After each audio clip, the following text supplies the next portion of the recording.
que le monde est plus impuissant volontairement qu'aveugle. On sait ce qui se passe. On sait ce qui se passe en RDC. On sait ce qui se passe au Soudan. On sait ce qui se passe en Haïti.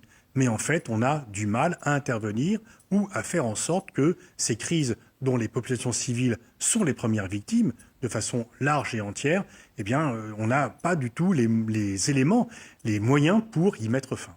C'est une crise profonde du multilatéralisme. Il y a assez peu de sujets sur lesquels on peut se mettre d'accord. On voit les conflits se multiplier, Gaza, Russie, Ukraine, mais aussi Soudan, mais aussi RDC, mais aussi Yémen. Et je veux dire, même pendant la guerre froide, les grandes puissances travaillaient plus ensemble. Là, en fait, il est impossible de faire travailler ensemble Russie et États-Unis, mais même Chine et États-Unis. Et donc, il y a moins de coopération internationale, au moins pendant la guerre froide, disons après la mort de Staline.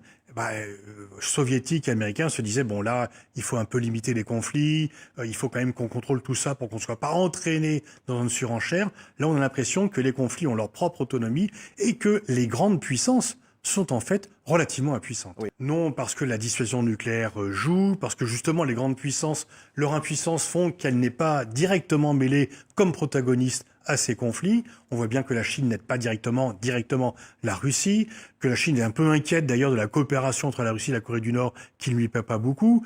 Les États-Unis soutiennent l'Ukraine mais n'envoient pas de soldats. Donc on laisse vivre les conflits sans intervenir pour les arrêter, mais sans non plus prendre des initiatives qui pourraient conduire à un conflit mondial, fort heureusement. Oui. Le monde est aveugle de ce qui se passe. On regarde ailleurs. Oui, on regarde ailleurs, mais en même temps, les nouvelles circulent, etc. Je dirais que le monde est plus impuissant volontairement qu'aveugle. On sait ce qui se passe. On sait ce qui se passe en RDC. On sait ce qui se passe au Soudan. On sait ce qui se passe en Haïti. Mais en fait, on a du mal à intervenir ou à faire en sorte que ces crises dont les populations civiles sont les premières victimes, de façon large et entière, eh bien, on n'a pas du tout les éléments, les moyens pour y mettre fin.